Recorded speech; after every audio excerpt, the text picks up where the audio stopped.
What decisions did you make so as to break that barrier? I started living intentional life right away when I was still studying. You have two lives, and the second one is discovered when you know that you live the first one once. You see, the problem is if you have not seen people who are wealthy in this country, you might think this country is not okay. It is still possible to achieve your dreams in our country. There's no one who cares about your life. It's about you. You have to detach from those people who are not successful and look for people who can boost your morale. If you can live every day as though it is your last day, at one time you'll be right.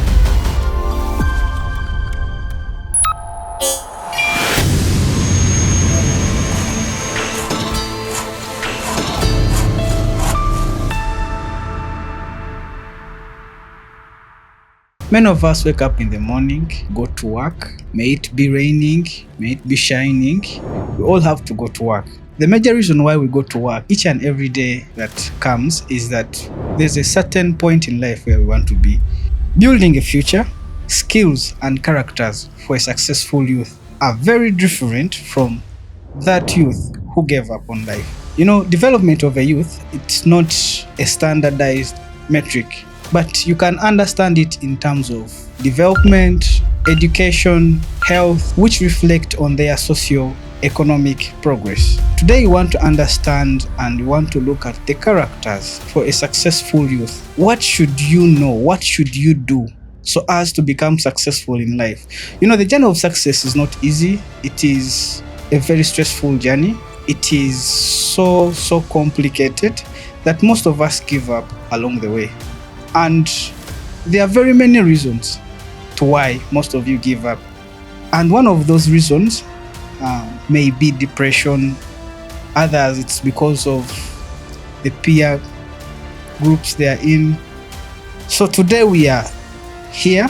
We want to discuss what are those characters that you should do away with and what are those characters that you should adopt as a youth in Uganda today so as you become successful. Today we are back with our panelist who has broken that chain, who has broken that barrier from being a youth who's useless to being a youth who's successful in life. He's a known engineer. He has worked on various projects, and I would like him to introduce himself better. My name is Timothy Asimwe, and I'm so privileged to be back on our podcast. This time on behalf of youth for our country, to see what we can do to transition from being where we are to ensure that we have successful careers, have successful life, and ensure we grow and develop and strengthen our country. Because I entirely believe that when youth are strong, then a country can grow. Because the future leaders are we, the young trees in the forest. So thank you so much for hosting me once again on this podcast. You're welcome. So engineer, most of us look at you and we see you as a very young man who has made it in life. And we normally ask ourselves, how did you make it as a young person who was 25? Because I believe that your success today did not start today. It is some 10 years back. What decisions did you make so as to break that barrier? One thing I can tell you is that I started living intentional life right away when I was still studying. I discovered some things that are crucial in life. I started reading books about other people who had lived and were successful. I would see philosophers who had done a lot of things. Have one of them, that is a Chinese philosopher, Confucius, who stated that we have two lives, and the second one is discovered when you know that you live the first one once. Like, such a man who was successful, and he lived in China. Some of the men who built China could state that, and he tells you that, you have one life in short, but you discover that it is one when you know that it is one. So you know that you are not here forever. True. So when you discover that you are not here forever, You don't expect any boundary upon your life you are living. You find that whatever you know, whatever you want to do, you have a short time. It is unfortunate that when you discover that you are going to be no more here after 100 years, whether you're watching me, whether you're listening to me, including even my kids, then you put yourself on pressure. You start triggering your brain to ensure you do something for your country, for your people. So I started living intentional, one, because I read books about people. I read books about Steve Jobs when he was still alive. Those days, I would listen to his speeches. I remember when he said that if you can live every day as though it is your last day, at one time you'll be right. Which is like, if you analyze such a thing, you see it is right. That every day is the final day you live. I started thinking about life, and I used to tell my friends and people that I should devote my life into philosophy of those great people who lived. I read books. I'm a believer in the Bible. I saw so many people who were successful, didn't live long, but they lived intentional life. Like you pour out whatever you are. I read one of my mentors, Dr. Miles Monroe, and there are words he said that could echo in my head up to date. He said that the richest place in the world is not the diamond deposits in South Africa or the oil deposits in Hawaii. He says that the richest place in this world is a graveyard.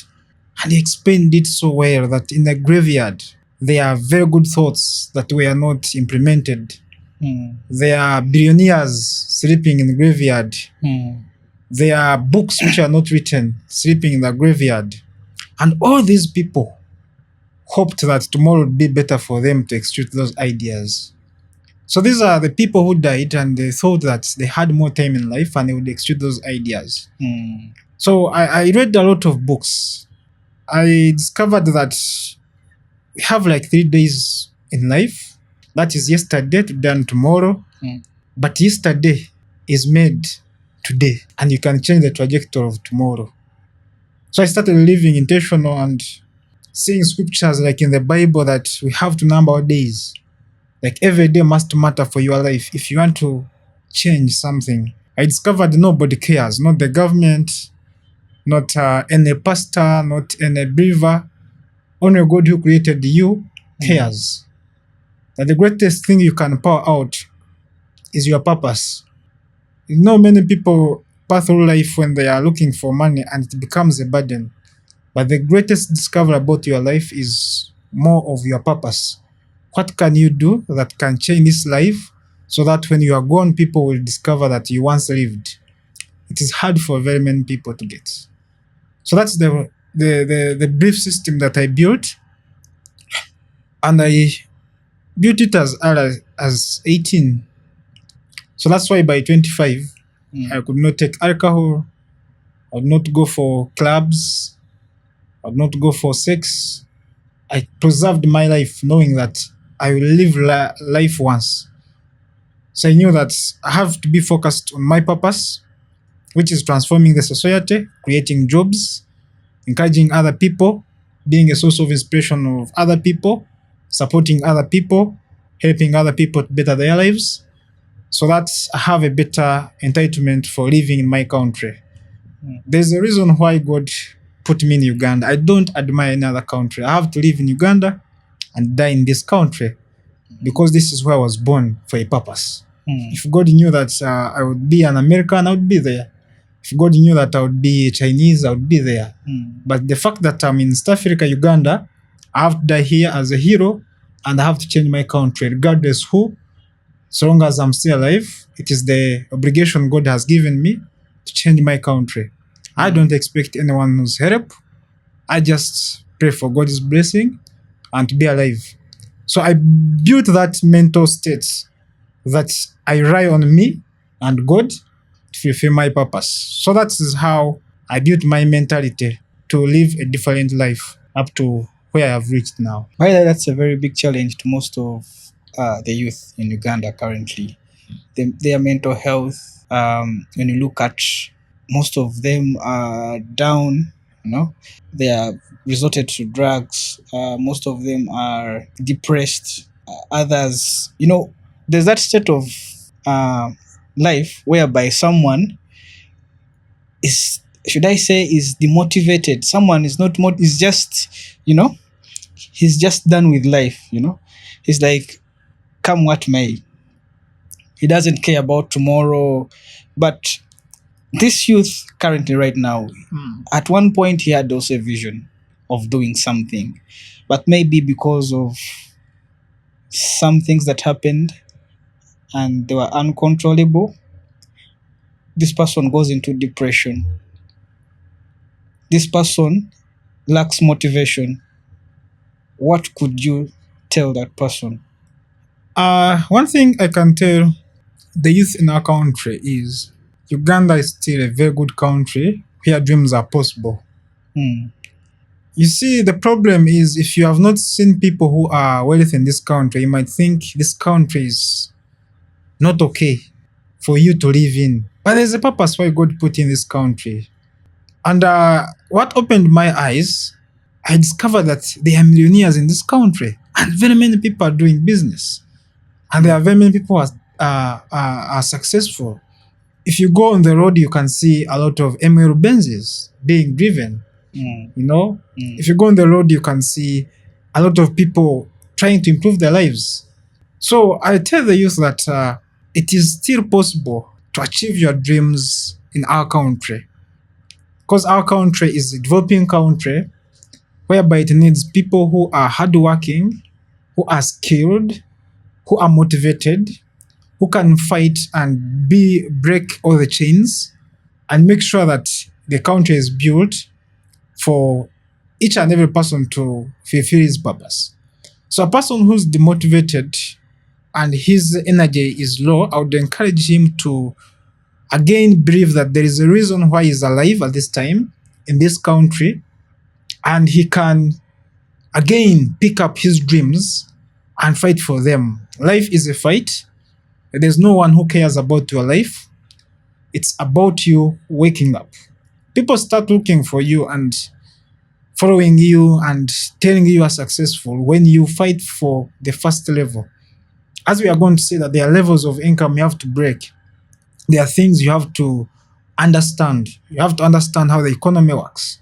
You have to improve your skill level. You have to make sure that you understand how our consumption rates for the population is. So you have to work on yourself internally to have that motivation that can help you break the chains of poverty, of demotivation in our society. You have to detach from those people who are successful and look for people who can boost your morale to be successful. In Uganda, there are still people who are becoming millionaires every day. I was very surprised. As we are talking now, I see people who come to our office and they want houses worth 500 million. And I say, wow, there are some people complaining, but there are people who are making it. So that is why we shall be discussing various ways we can build those mantras to help us grow. Yeah, you've talked of being with people who motivate you, who push you to becoming successful. But in Uganda, it is the opposite. Because normally in Uganda, if you're starting to do something, in most cases, you're going to see people who have negativity. They say it's impossible, you can't do it.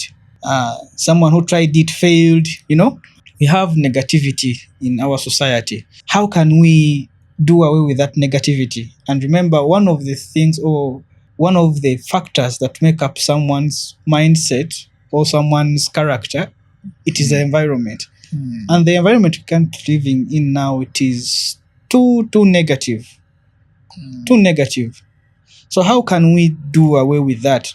When we are seeing on people who are successful, or when I was making research on billionaires and millionaires, there are traits that you have to develop that are inherent, which make you a different character in the society. Mm. For you to be successful and transform the society, Mm. there are characters that you grow that outgrow other people's characters. True. One of them is being proactive. Mm.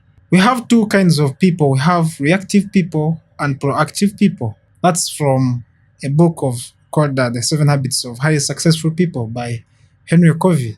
Proactive people are people who cannot be changed by the reactions of other people about their lives. Mm. Every time you have that belief system, it is so strong Mm. that even if someone tells you it is impossible, he is like telling you impossible. The word itself does not say it is impossible, it says impossible. Mm. You know? So you have to have that character that is very strong than the negativity. Mm. Everything is impossible until it is done. True. You know? Mm. Now there are people who have a character of reactiveness. Mm. Those are reactive people. Mm. Your emotions Mm. go with what people perceive of you. Mm. When you do something cool, when you do something and put it there, people give negativity. Mm. Actual negativity is a sign that you are doing something better than someone. When someone is negative on my life, when someone is negative on my success, it simply means I'm better than that person. Already me, I know. You have to develop that strong mindset and become proactive against negative reactions and look high performers. Look for people who are high performers in the country and study them. Don't hate them. Study them. Pick good traits that they have and apply them to your life. You know, every rich man you see in this country might have done a business you are thinking to start. One of my friends came and told me to invest in washing bays. I told him one of the rich men who was successful, Mr. Katatumba, in his book, you know, inspired by Mr. Katatumba, which I read properly. He did a washing bay, and I saw the problems he went through, which I cannot afford to go through. Sure. Instead of hating the guy, I read the book, which he published. So I got a lot of knowledge on how washing bays operate, what he went through, where he failed, how his 5 washing bays, which were making this amount of money, failed. And I can see if I repeat the same journey and I expand my washing bays, even if it is a good business, if I don't improve what he faced, it will go the same way he failed. So I was telling this person the stories of washing bays, yet I've never done one, but I had read someone who has done. So now I've got a positive mindset from that rich man who had done that business, then it can help me in decision. So I cannot come and I be negative on washing bays. At least I have right information and I can take precautions if I'm doing such a business. If someone came and told you it is impossible, they won't work, I've done this, but I have already read and I've seen someone who was successful on them. I see how he scaled them, how he made his 5th one, how he had control finances and everything. So you have got a replica and you have got someone who's positive about them. So you have to develop that strong mindset so that you are not reactive to the emotions of other people.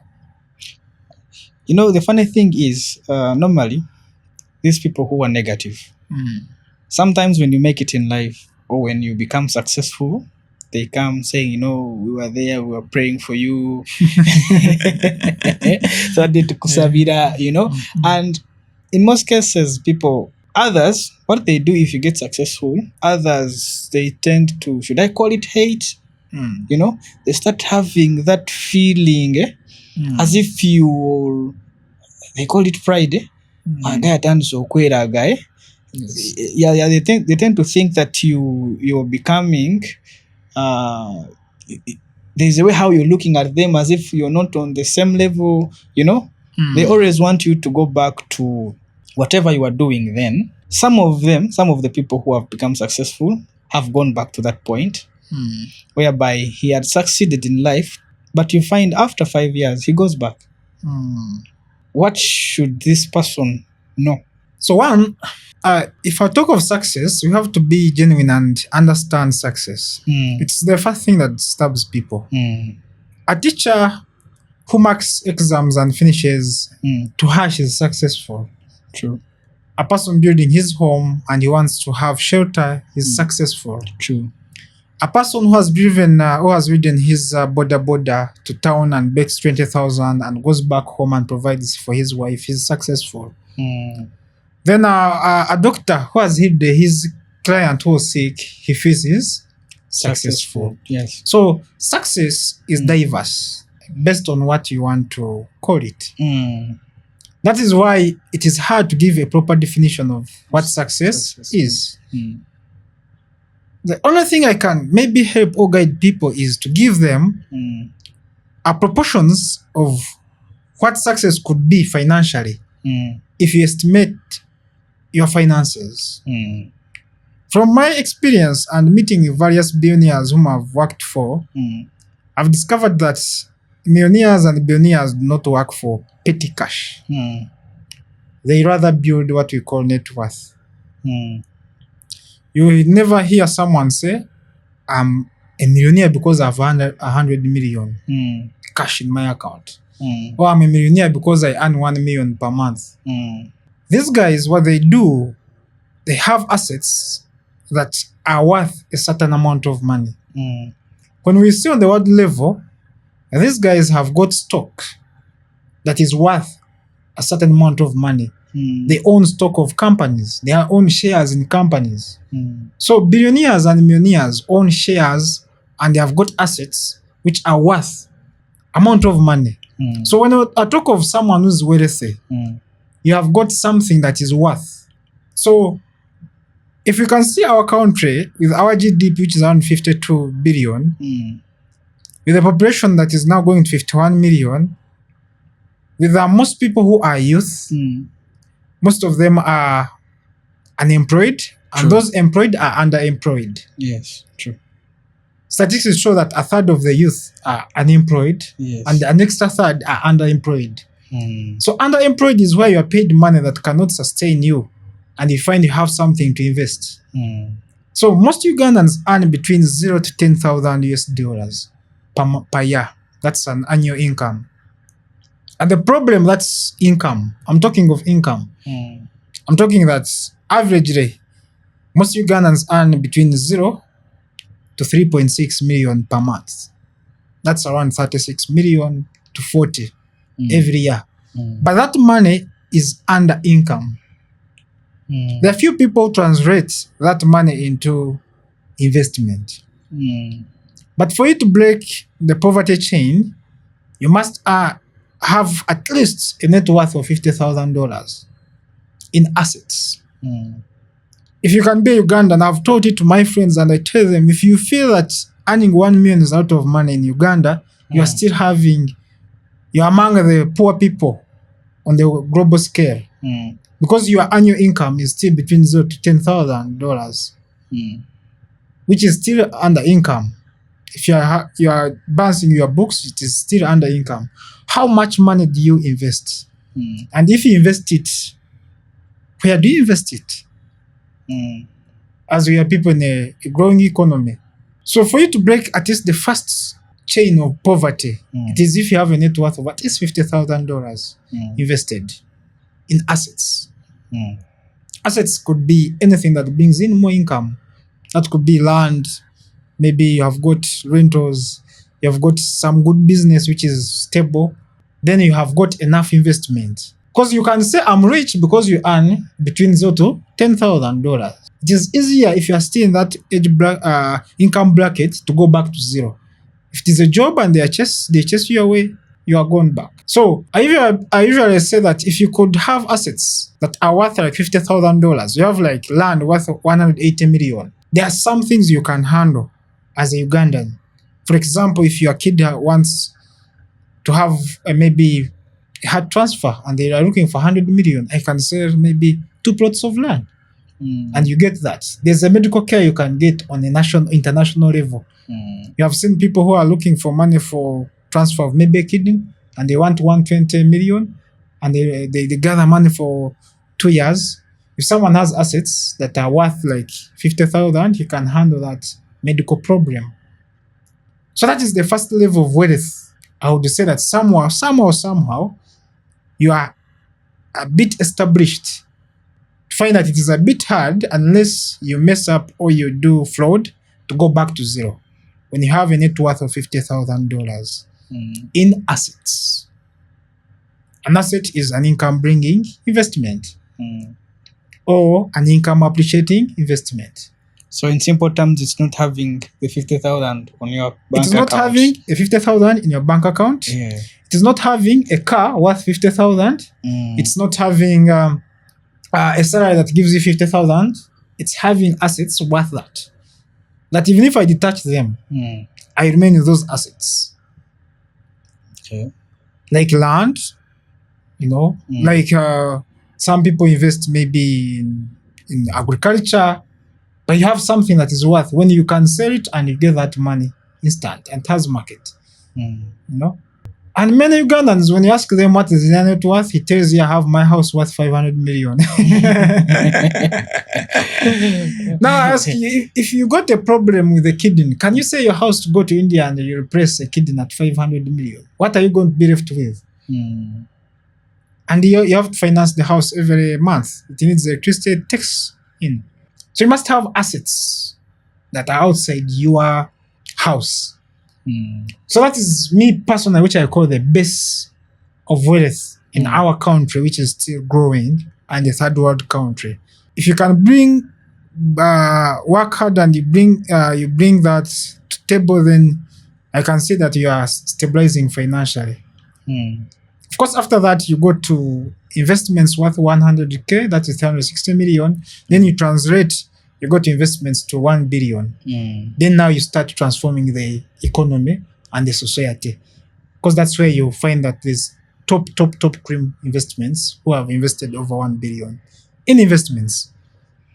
So when you talk of financial wealth, to me, on the country level and the economy we're in, at least if you have a net worth of $50,000. But as long as you're still between 0 to 36, you're still in the unstable range of income, and anything can take you back to zero anytime. I don't think someone would say, if I was earning 36, now I'm poor. You're already still poor. But if you hit that, beyond that, then there's a lot of other things you can do beyond that. One of the richest people in Uganda, recently, he was saying that most of us Ugandans are locked in this vicious cycle of looking for jobs. And it is a culture that we've been having all along, that, when you go to school, graduate, look for a job. And it is something that is pulling us back, because currently right now, the reason why most of us Ugandans are not employed, it's because there is no one who's creating the job. We are all looking for the few available places to apply for. And as a youth, currently today, what skill could you have or what characters could you have so as to break that cycle of looking for jobs each and every other time, because most of us, you go graduate, the next thing is they tell you, go look for a job. And you find that a year, you've graduated over, let me say, 100,000 students. But there are no jobs to take up all those 100, because there are already people who are in the field. They are looking for jobs, and most people get depressed because of that. You remember you were having a family, in case you have a family, you have other people to take care of. Now people get depressed and they get lost along the way, because of failing to get a job. They resort to taking alcohol, they resort to partying because they want to take away that stress. What advice would you give to such people or the youth? One, if you have not moved to other countries, I was reading some tweets somewhere where this guy was with a Mzungu, and he was telling him that if you have not moved to Kenya, he gave Kenya, China, and Nigeria, South Africa, and UK, that you'd think Uganda is not a good country. He said that when you go to those countries and you reflect things missing in our country, it is when you discover that it is easy to start a business in Uganda than in other country. Uganda is still a developing country. Uganda is still a country that needs a lot of things. Uganda, most of us are consumers. Our cycle is more of consumption. Every time you go home, you have to buy something to eat. You have to buy bread. You have to buy soap, you know? So there's a lot of consumption. Most of us are consumers. So we have deficit in manufacturing. We have deficit in production. So as youth who love our country and who are in our country, I would think that we have to see through our economy and see gaps that are there. And you try to see which problem you can sort that is on production side, manufacturing side, or agribusiness side. Because Ugandans are consumers. And accept it or not. That's why people have gone or have gone in other countries. When they come back, they do successful businesses in Uganda. Because they discover that it is hard to do businesses in other countries which are established. Because in other countries, you are a small fish. But when you come back to our country and you have good skills, which I'm going to maybe touch about, you can easily do a business and sustain it in our country. Easier than if you went to China. For example, my friend is in China now. We have been talking. China no longer manufactures more of consumption goods. They actually manufacture machines that manufacture consumption goods. It's where the market is. That instead of making a biscuit, biscuits, you make a factory that makes machines that make biscuits. Because you want to have a global market whereby if you want to make a biscuit in Uganda, you go to China and get a what? A machine. Because now they are targeting global markets. But in Uganda now, we are still at a level that you can go to China and pick that machine and you compete with other companies which are manufacturing in Uganda. Because we still have limited companies manufacturing. So I would think, one, if you are a youth, wherever you are, and you are either depressed or you feel that the economy is not in favor of you, ask yourself, what can you do with the skills you have? The first thing is your skill set. Yes. Forget about your degree. Forget about what you learned at school. Because the education system I've been having, that's why they're even changing it. It was preparing us to work in factories. Because that's what was brought by the Europeans. They wanted us to go and work in their factories as servants. Yes. But the world has changed. Accept the change that has come. It is why now if you have business administration, which business are you going to administer? You know? Yes. It is your business. Don't say I'm looking for business administration in my company. I don't want you to administer my business. I'm the vision buyer. Then are you going to teach me how to administer the business? Apply those skills to start something that can sort a certain problem. If you could solve a problem in our country, you get a niche which is on consumption and you do some manufacturing, you can easily break through.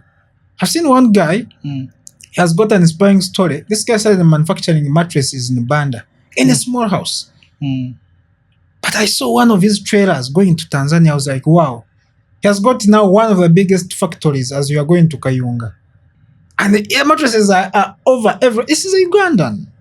He's a Ugandan who got an idea, built it from zero, but now he can export to Kenya, he can export to Tanzania, he can export to Rwanda, he can export to Congo mattresses. He didn't see the negative of Uganda. He saw the opportunity the country can give, and he took it. He started small. Now everyone will complain, you see URA, they are human beings.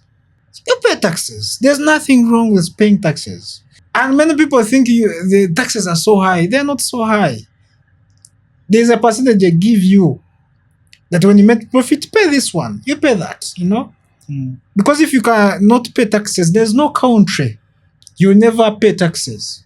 Whether you go to UK, whether you go to America, Whether you go to China, everywhere you go, you are going to pay what? The Taxes. You have to learn the policies of a country. Those are what you call governance policies. How do you fit your business within the governance policies so that you are able to survive? If there are other people surviving in any economy, you are not exceptional. You can enter that economy and be successful. Have a positive mindset. Why should you find someone who's complaining, has not started anything and failed on it? He's just complaining and has given up even to start up something. Try something. You fail. Again try. Fail. You have 10 tries. The 11th will be the success. And you find you are the people, or you are the person who's going to employ over 1,000 youth. And you'll be the one inspiring us tomorrow. So I'll tell this person, you first see through your life and see which skill you have and what you can do in this economy which has a lot of consumption, where everyone is into retail business, and you see what you can produce and be marketed and be among people who can build the economy. You will have started as a big chain that can change you and even employ people. And it just needs to start small. Start small and be motivated to make sure you have a big vision so that you can pass through all hardships you can find as any entrepreneur. Even if you went to another country, I tell you it is hard to build a life and be successful. So you should not be scared of Uganda. Just accept the conditions around Uganda and fight to be successful in the country God has put you in. The funny thing is, you would find that someone is failing to start off a business and is like, government yetuyambe, you know that saying, government yetuyambe, what. But in the same area where this person is complaining, saying government yetuyambe, or what the government should do, well, I don't know what even the government should do. You find someone who's a foreigner, comes in, Yes. makes it, he goes back. I fail to understand that theory. I fail to understand that theory because you find someone maybe from Kenya or Tanzania, he comes, he makes the money, he goes back. You find someone from India, Yes. he crosses the Indian Ocean to come here to make money. to make money, and he makes it. That's true. But a Ugandan, is it our culture? Is it the society? What is making us fail to do that? I was reading this funny story and I was laughing that why is India not in World Cup? Have you seen India play World Cup? I've never seen it. You have never seen it. Now, whenever they gave Indians a corner kick, instead of a corner, they would put their shop.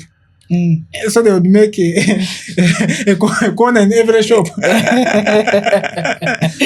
So for them, they would see a business opportunity. Instead of putting the ball into the goal, they would see a corner as an opportunity to put a business mindset. It was a story teaching us the Indian mindset. That for you to be successful, you must create a business. For them, it is their culture. Every corner they see there a business. They even use it as a meme. For them, instead of using it as a free kick, they would create a business there. I find there Kakiyoshi. So they gave a narrative how they refused to go into World Cup. They said it was very expensive for them to go there, that they would rather invest the money. So you rather invest the money? Yes, and make more profit, you know. So the Ugandan mindset, the way we are brought up in our society, and the education system, it has made us a bit weak in our mindset to be a bit beggarly. That you feel that when you finish your degree, even me, I finished the degree in civil engineering, you feel that there is a spot, we call it actually a sweet spot, where I would just sit and be a millionaire, which they call a job. And that word has killed our morale as Ugandans. Mm. We have to see our country Mm. to be having a lot of opportunities Mm. than other countries. If you can see the population projection of our country, Mm. the population growth is around 2.4% per year, per annum. As we talk of now, the population has already reached over 51 million. The last census was already 48, 49. Mm. But the projection is Uganda's population is going to be 80 million in 2050. Those are 25 years from now. 25 years from now, the square miles of our country are not going to increase. True.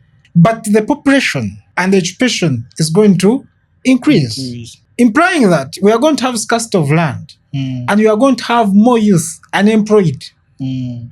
if there's no improvement in job creation. Mm. Now, many people think that the purpose of the government Mm. is actually to create jobs. No, it is different in Africa. One, Mm. the first role of the government for us in Africa, Mm. unlike maybe other countries which they say they are okay, Mm. is to keep in power. So they invest a lot of money in keeping in power than creating what? Jobs. Yes. And that is the fact. If you can see our African governments, the biggest budget goes into defense, keeping in Oh. power. Mm. When they want to improve, because of course they want also use roads, Mm. some budget goes to the infrastructure. Mm. Because now at least if you don't use roads, Mm. how are you going to pass through them? So there are some gaps that are usually left, which are, of course, like industrialization. We all know that industrialization is where people create more jobs. Mm. Innovation, Mm. countries like America, they have been having Silicon Valley. Mm. The reason why Silicon Valley was there, which was a good place, you'd go there and you get venture capital, Mm. where people are willing to invest in ideas that are not existing at a cost. And even if they make a loss, I think for them they would be there. Where have you had Silicon Valley in Africa? That I have an idea, you can go there and present it and people invest in it. Mm. But I've seen companies do that. It's why you see how many companies were born from Silicon Valley for America, which have gone global. Many. Very many. Mm. So in Africa, we don't have those opportunities. And I think they've gone to an extra mile of also trying to help other companies in different continents. Yes. You find someone in America is Is investing investing in a company in China, In China. in Kenya, Yes. you know. So there's a lot and there's a gap Mm. in our economic nature and where we are. Mm. It is why if you're a youth and you want to enter the system, Mm. you have to accept that that is where you are. Mm. It's a developing country. Mm. It's a developing what? It's a Country. developing country. Mm. If you're in a developing country, you have to use what's there. We have got advantages as a developing country. Opportunities are so many. If you can see that projection of the growth of population in Uganda, Mm. if you have 80 million people in 2050, we are going to have a big labor force. Implying that if someone is doing manufacturing, Mm. you are going to get affordable labor in Uganda Mm. and you are going to have massive profit. Mm. What has been happening in China? Mm. China had a lot of population, so they would go and make iPhones in China because the labor was there, which was cheap, and iPhone manufacturers or the owners of the company, which is Apple, would make out of profit. Mm. So meaning that we are going to have out of labor force the next 25 years as a country. Now, as an entrepreneur, as a youth who's today, Mm. what is your input Mm. in that information? What are you doing? Mm. We have got agriculture. Yes. Are you going into mechanized agriculture? Or you are going to go the manual way. The manual way. Our African way. Our African way. Yeah. Kwata kakumbi. Eh. Or you want to go with the PDM model, whereby you have to dig on a 4-acre model, you know? Mm. But you can be different. Mm. If there's none, be the first. Let's see on you. That thing you want the government to do, let's someone come up and be the thing. They become that. We want innovators, Mm. you know? We want someone to do a business in Uganda, it becomes global. Mm. Because now, when they are seeing on Africa, the countries which are mostly funded in startups, you are going to find that Nigeria, South Africa, Kenya and Egypt. Yeah. Why? Those countries have got a better GDP. That's one. Two, somehow politically they are stable. Their political future is clear. Then number three, you find people are there sharp also.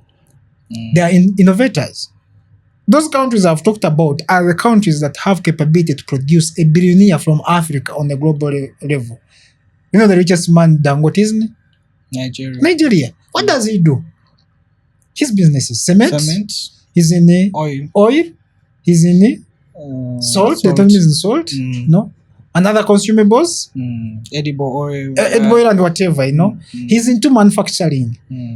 We have a billionaire in East Africa who is in Tanzania. That is Mo Dewji. Mo Dewji. Do you know, for him, he's in the third generation of wealth. Because in his story, says that his grandmother was building the company. So in East Africa, because of some few problems we have, maybe the GDP and everything, you must do a business, make sure it is left to your grandchildren who run it and goes to the grandchildren so that it can reach the capacity and is still in manufacturing. Yes. So if we could get youth who are motivated, who see their skills and they can do something about our country, starting with their individual brilliance, starting on using the few resources we have, and they start small and they scale, they could maybe get funders from outside. They could maybe grow their businesses organically. We have seen some people have done that. Then also you find that we have got people who can support our economy and we grow our country as youth. Yes. From what you've said, I've realized that I think sometimes it goes to that person, to their personality also themselves, their mentality. Yes. You know, having an entrepreneurial mindset, you know, having that mind, that, you know, that research kind of lifestyle. You know, most of us don't want to read. Most of us, the Ugandans, we don't want to read. And you find in most cases that we have information given out. Yes. You know, because for me to go and start off a business, I first have to look at the population, first of all. Yes. Now, having all the data that, you know, this business in this period of time, it's going to be working. Yes. Because of having limited knowledge about, you know, what is happening in the country and of which that data is given out for free. Yes. I may fail to get what to do. Because if I know that in the next maybe 25 years from now, the population will have increased by around 70%. I know that whoever will be around by that time must have somewhere to sleep. Exactly. So you have to invest. You can invest in real estate. You know, this person, if he's around 25 years, maybe he will be driving. You know, you think of maybe starting up a car manufacturing plant or a motorcycle or a bicycle, something like that. So I think this goes to any youth there, that we have to research, we have to change our mindset to a growing and developing mindset. I think that is very important. Very, very important. Yes. Because most of us, you know, we have our mindset, our local mindset. We are not looking at what are other people doing. Yes. You know, it is very funny that you find a white coming here and he knows more than you, the local. Yes. That's true. An Indian comes in and he puts up a business somewhere, a place that most people think that this place, it may not work. It's not going to yield, you know. An Indian goes there, he makes a business there and it works. You know? Yes. I remember there are some Chinese, the other side in Zimbabwe. You find them there deep in the village, but they're making money. Making money in quarries. Yes. Yes. But you find a Ugandan in Kampala is like, that's very true. You know, I think the one character or this first skill someone should have is having that developing mindset, That's an entrepreneurial mindset, you know. Wow. It is very hard to know. And most of us have been kept in the shadows, because of this thing. Go look for a job. Because if you're told that, you're just going to take in what they tell you, what they give you, what they always, the assignments that you were given, Wow. That's knowledge. Need to have, you cannot take critical decisions on a country level and you don't make research. You see, if you are taking decisions, for some of us, when we are taking decisions, we see projections.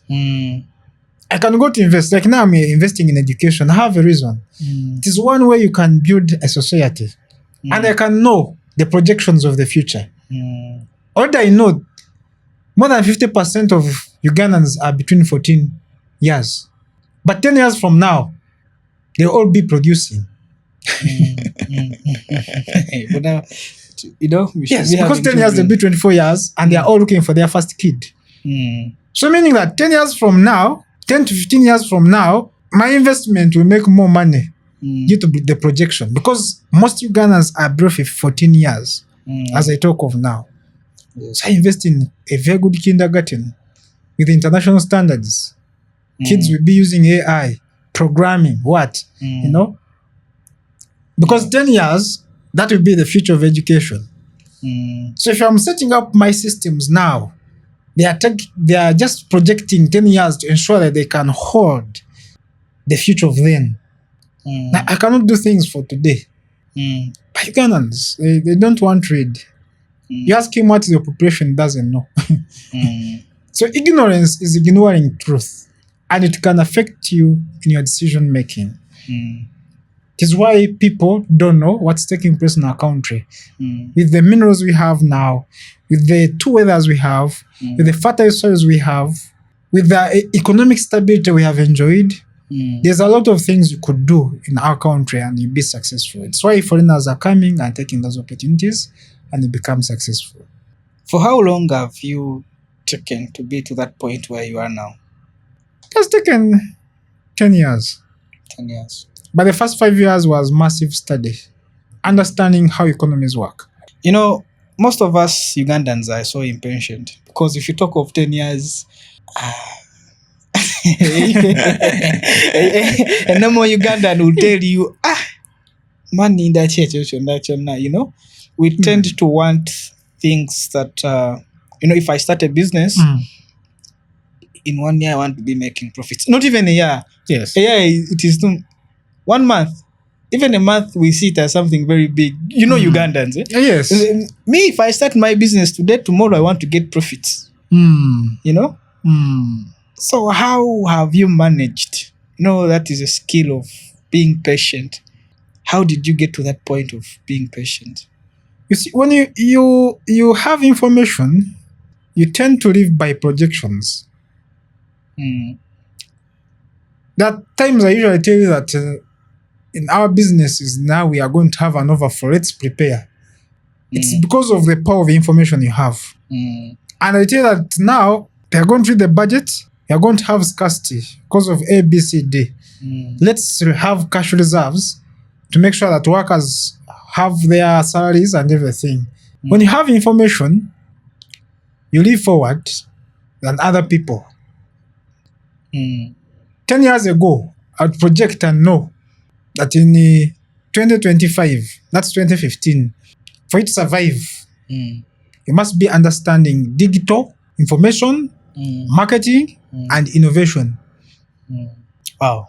From 2015. That's 2015. Now it's 2025. That's 2025. So if you are going to have a company, it must be digitalized. We no longer use TVs for adverts. That was 2015. We use individual brands for marketing. This is why you see people running to look for Kasuku. He has got the following. He has got the following more than TVs. But 15 years ago, that was not the case. I can tell you now, 10 years from now, to be AI. Now, the problem is Uganda, we are still 15 years ago. We are making an evolution from TV to online. But people have already gone. Chinese are gone. When you go in China, hotels, They don't have waiters. They have robots which deliver things. They are ahead of us. Autonomous driving. They no longer have drivers. You order a car, it comes driving itself. It picks you, takes you where you go. Already working in China. Actually, I was seeing in China recent, and they were saying that they're making a car in 70 seconds. That is, was it Huawei, something like that. They're making a car in 70 seconds with no human being Involved. Everything robots. machines. Only. It's where the world is. You just need an operator. Not even an operator. You just program and go and sleep. Mm. So you can see that other countries are ahead of our economy, Mm. and we, the youth, are the people to raise Mm. and change the systems that we are in, and tell these young people Mm. that where we are going, we even don't need waiters Mm. in hotels. Mm. Where we are going, we don't need people to be monitoring us. We no longer need lawyers. AI. AI. Mm. You go to ChatGPT and you tell it, as a company lawyer, prepare for me the agreement, and it does it. I cannot pay my lawyer for that. Mm. The same document you wanted to give me, the AI does it Mm. with vast information of Ugandan law. If you can tell it, quote it some sections in the law, and it goes and reads the entire thing and it gives you information. Mm. You can see how AI is unemploying so many youth. So the question is, how are you preparing for that transition, which you are not going to fight against, but it is coming? Mm. Other countries are using it. In China, robots are waiters. Now in Uganda. What are you doing? Mm. Last time I told you we invested in a website, Mm. over 22 million, because that is the only way we would survive as a consulting firm. Mm. There's no way any way we would have these normal websites where you cannot even keep data. Mm. So you have to make sure now we are putting in bots, we are trying to putting in AI. It is coming out as an app. We are growing as an organization to take advantage of what is happening. Mm. Last time we were investing on a computer which renders things over like in 1 hour. We had an old machine which would take 2 days, but there's a machine costing over 10 million.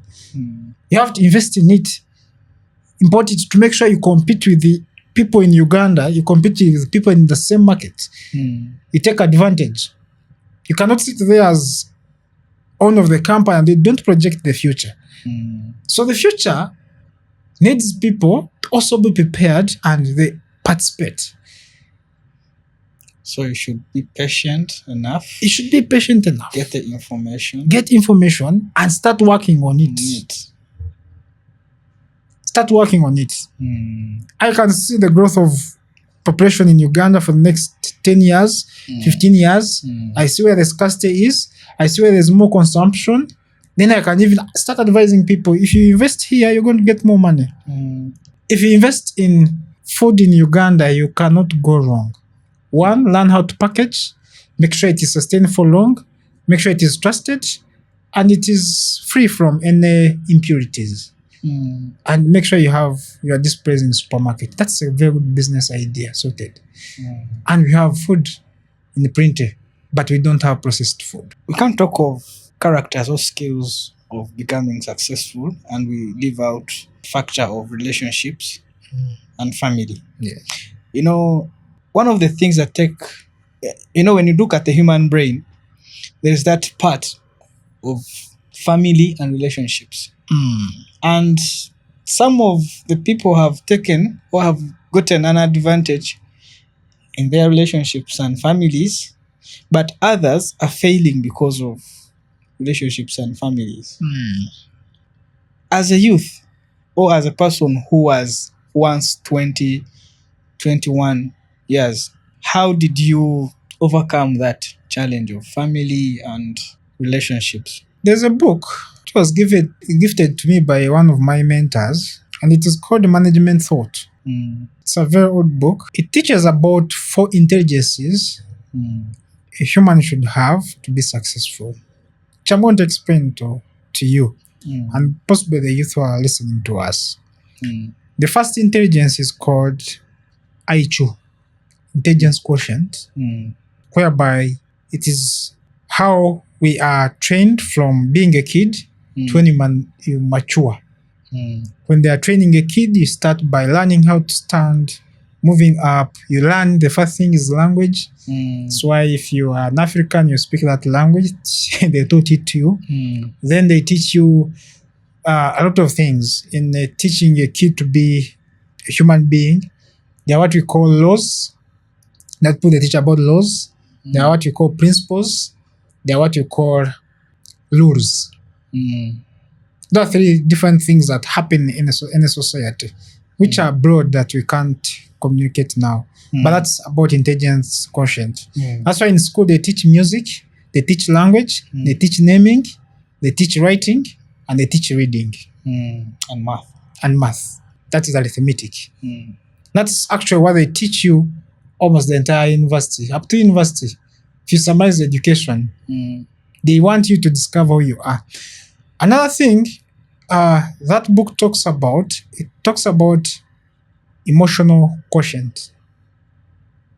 How you handle emotions. The author states that after campus, you should get a good wife and be ready to marry and be a father. The fatherhood spirit. He talks of a fatherhood spirit. Sometimes if you're going to be successful in a society, being a father is one of the things. Leadership most of the time starts at home. I usually tell my friends, if you fail your family, there's no way you can handle the society.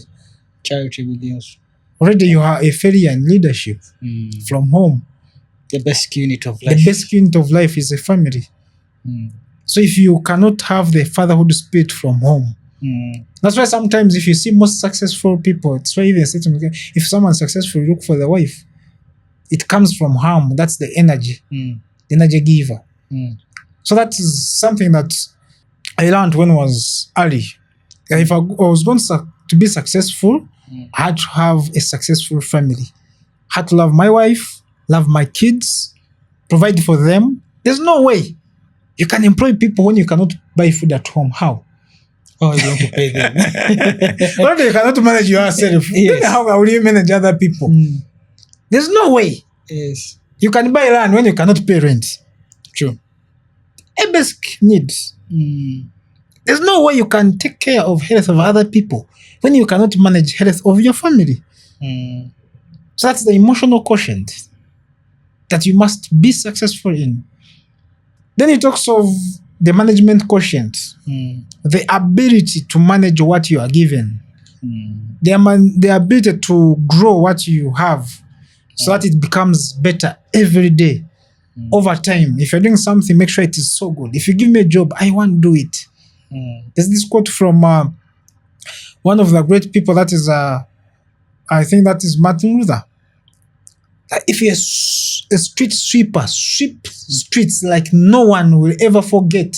That even angels in heaven will say, you are the best sweeper who has ever existed. So whatever you do, do it with passion, with management, with that feel that you are the last person in this life who can do it. I don't want someone to be better than what I'm doing. It's the management quotient, that ability to be a multiplier. Then he talks of the political quotient.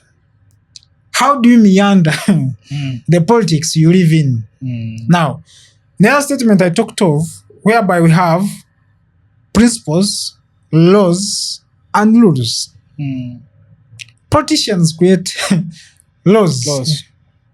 Engulf our minds.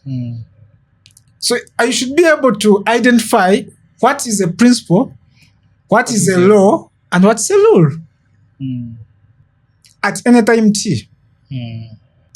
Sometimes I usually tell my friends who we are in circles, and I tell you sometimes if you break a rule, nothing happens. If you break a law, you are charged. If you break a principle, you can die automatically without even a charge. He explained us, what's that? What's the difference? I tell them, like, for example, there's a gravity Principle. That's a natural law set by God. You cannot say that I'm jumping from a tallest building here and I see what happens. You will die. We don't ask the government, we don't ask court and anything. You know, it is a principle. For example, I usually give example of reproduction. It is a principle. So long as you have intercourse with someone of opposite sex and everything conditions are okay naturally, whether it's a Chinese, black or what, you have a baby. It's you violate it. That's a principle. But now, a law is set by the government to keep the society in order. They tell you if you steal, that's bad manners. We shall arrest you. It's a law. You are violating what? A law against your neighbor. Then the rule. There are simple rules to keep also the society organized. And sometimes even if you break them, there's nothing that happens. Or you are just fined. An example is the traffic rule. That if it is green, you go. But even if it is red and it is midnight, there's no car and you go, there's no problem. Unless there's a camera and they fine you.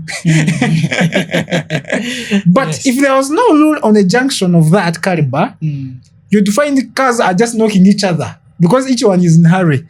So they bring those small rules to govern people for a short period of time so that each person's priority does not exceed the other one and you find there is a problem in the society.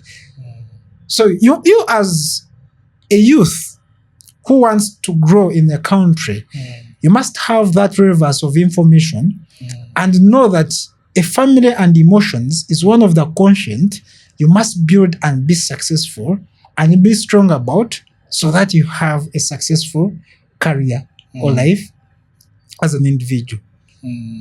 So that's what I learned from that author. You know, that family bit of it, like relationships, in most cases, most men would find that most men who had succeeded fail because of that. You know, at times it's because of some uncertainties at home, you know, the wives, you know. That brings up a question: at what age should someone marry and who should they marry? It's a big question. It's a very big question. Yes. You know, you find an old guy is like, you know, like, you know, he feels irritated, you know, he feels he's fed up of this partner he got himself with no one's help, you know. It's not that maybe someone came and got this person and poor loyo. Yes. You know. So you find that most of these families are failing because of maybe the other one party failing to put up the standards that the other party wants. I know you have a family and a very, very good family. How have you overcome that for all those years, you know? And as a youth, you know, for us normally the youth around 21, 22, we are never serious, you know? We are never serious. So how did you make it? And how did you get the right person? One, the law, what the law says. Because we've started with the law, which is set by the government. At least you must be 18 years. True. That's what the law says. If it is below 18, you could go for development cases because you are breaking the law, as we talked about laws. So with the government standard, they say if you are 18 years, you can marry. They have no issues with that. Yes. But the right time is when you are ready in the mind. Because you can, I see marriage is like getting two different people from different families and you bring them together so that you have one common goal. It's not easy. Actually, one author said that if you can get a right woman for marriage, you're as good as a businessman who has got a right idea to execute. True. That getting a good idea in a business is as hard as also getting a good wife to marry. So there's a lot that happens in getting a good wife, and the principles are different. Because one, chances are high the person you are going to marry is within your circles. True. One old man told me that if I want a better wife, I should go into better circles. Yeah. Because if you want you are in the parties, you are more in clubs, Clubbing. you are going to get a wife of that caliber. Because now you find you are surrounded by those ladies who are in parties and that. So I think that one, it's wide. But me personally, being a Christian, I got my wife from a right circle. It's more of a Christian lady, and we had the same values. We believed in the family. We believed in being together, supporting each other, and making sure we have a long walk in life. Life is a journey whereby you have to accept to work as a team and have a long walk. And the basic thing in a successful family is trust. And like in business, because marriage is like business, the transaction is trust. You feel comfortable because usually I tell people, if you are going to be successful, whatever you do initially at your tender stage is for the sake of the family. Because you're looking for food, you're looking for their shelter, you're looking for their fees, you're looking for their health care, you're looking for their protection before you start impacting the society. So when you feel you have finished your family, it's when you start adding more labor or more effort to change the society. So me, I got a supportive wife. We trusted each other and we built our family to the best. From there, we had good kids, which we still love up to date. Then that's when I was able to expand and start employing people, building a company, and having other people come. And that's how I did it personally. But each person has got his way of how he gets that. It cannot be But uniform. for me, what I think with that, I'm now not so surprised why you're doing whatever you're doing, because think about it. If you're having that at home, that reception at home, someone who's supporting, someone who's willing to work as a team, I don't think there is any day that would come and there is something that would come across you and you fail to break through it. I don't think so. Of course, you have a supportive partner. That's the basic. Yeah, the basic. Someone who's supportive. You see what you do. I discovered my purpose personally, and I showed her my purpose. Yes. Because now these ladies have to be mentored. Like every day, I have to mentor my wife and tell her, "This we are here in this life for this cause as a family." Yes. When we are gone, there's something we want to live that is different. We don't want to be robbed from the surface of life that we never existed. But to do that, you must grind. You must give up everything. You must be focused on your purpose. Serving people, making sure you are changing the society, making sure you are delivering the best on whatever you are doing. And she has to understand that. Because you're going to have more working hours, you're going to have more weekends, you have late nights, you're going to have times you go into fields and you spend there 2 weeks, and she has to understand that you're on purpose, and she has also to contribute on the purpose of life, so that you have one unifying factor. Most families, you find the man has his own business, and the woman has his own business. I've seen families whereby the wife has his own land titles and the man has his own land titles. And he say, "Me, I don't trust my wife." There's no trust. But for us as a family, it's what I told my wife. I told her, "Me, I'm not living for long. So we are just here for a purpose, 70 to 80 years or 100. Then we leave the rest to other people who will come and take over. But at least the time we live, let's do our part in life. Try to change the and society. Make sure we change the society and live a good vibe for life we have lived. People should celebrate our living when we had that time." That's true. So, trust, support, and teamwork. They are very important. Very important if you're choosing a partner. Wow. So that's not by surprise, because I think I've never seen any successful man who is having issues with the wife. I've not had any. maybe okay, a few are there, Mm. but with that basic unit of life being settled, I think you can do each and every other thing smoothly because you have a very stable family Mm. and a base. Yes. Yes, a base where to lean in every situation. Mm. What other skills, special skills, do you have as someone who's successful currently? May it be social media, digital, or anything currently right now?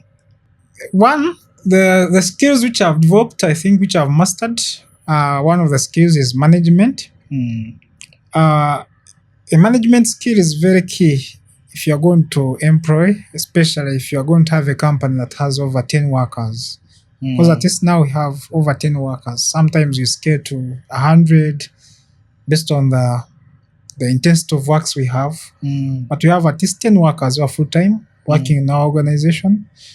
And the management skill of how to balance other people's behavior and make sure you keep them within the same environment is one of the crucial skills, because you cannot expand an organization or you cannot make over 100 million as an individual. You need teamwork. Yes. You need teamwork. You need people to be there. And I'm thankful for our staff, for people who are there, who believe in the vision, who push. I have seen people who stand and they say, our vision has stand as a company and a group, because we have different investments we are having. That is one of the skills that I think that I have now mastered. Then another skill that you have to build and make sure you master as a youth now is public speaking. Because every time you be closing a deal, you're going to meet people. You have to know what to speak. You have to be now interviewed. Now I find people they come for maybe advice. You have to know how to package the information they want. I'm writing a book. So that is all public speaking. Because you find that people ask you a lot of things of how to maybe be successful and what, and you need to see how you can package whatever you have learned in life into some consumable information. Maybe even start distributing it to the society. Some people, they see us when we are giving out information freely online and they ask why, what is behind, but we want to give and share what we have learned in life. So that is public speaking. It is hard to be successful if you cannot speak to people you don't know. So you must learn that. Another skill which I've mastered, which you also have to learn, it is a skill of closing. Ability to get a business and you cash in. Even now, up to now, it's rare to talk with someone and does not pay. The moment he talks with me at office, the people, that's done. He asks me, why should I pay? Because the last question is, why should I pay? So that is a skill of negotiation, the skill of closing. Another skill that you have to learn, each skill I have seen many people talk and it is common and it is true, it is copywriting. Using notes to communicate. That's quotations, memos. You can make a write-up, you make a proposal, you give it to someone and he understands. So that ability to do a closer writing in form of writing is very important. Another skill that you must master, which I have also mastered, which I'm still on, that's reading books and research. Those two go together. Never do something until you have information on a world level, regional level, like East Africa, country level, and you go deep and you go to district level, then you go to individual level. You have all the data. so that when you are taking decisions, they are really conclusive. You have enough information from global level to an individual. That's reading books, making research, and more of getting information and dissect it to pick what you want. Don't talk from non-reference. Don't give ideas from nowhere. Have backup of what you are giving out. Becomes key, and it becomes truth. So those are some of the skills that I've learned. Of course, investing, if you get the information, it helps you knowing what to invest in, whether should I invest in real estate, should I invest in bonds, should I invest in education, should I invest in very many things in agriculture, so you have information. So on investing. So those are some of the skills I think which I've mastered, and up to now I still use them to survive. So as any youth out there, please, we've had a very long conversation, but when you're selecting or when you're getting the person who you should listen to, please get that person who has made it in life. You should do away with this person who's giving you negative energy, someone who's demotivating you, someone who's saying it is not possible. True, he may tell you it's not possible. But when you look at him, is in the position so that you can take his advice? Is it at the point of life whereby he has tried it and failed, and in life he's successful? We should be careful with the knowledge we take in. We should be careful with the information that we get from the society or anywhere, because when you talk of the society, we not only mean people around you, it may be also online. You may listen to someone is giving you negative energy because maybe he tried it once and he failed it, but maybe you can make it on the 5th time. They were talking of the person who made the bulb. How many times did he make it? How many failures did he have to make it? So if you're there, please try as much as you can to try out that idea you are having, to try to create that job or that business that you're thinking of. Most of us have a tendency of saying, God knows. But God knows he created you. I think that he played his part. And it is up to you now to change your destiny, to change the path you're going to take. It is up to you to change the future, to change the next generation. From the discussion we've had, I think you've gotten a glimpse and the tips of a successful person. Those are the few characters that you should have for you to be successful in life. Don't forget to check on www.akbuildug.com for all your materials, for all house plans. You are looking for engineers, please check on www.akbuildug.com. And if you're having any question about the discussion we've had today, please write it in the comment section. We shall get back to you. And if you missed the last episode, please try to check it out.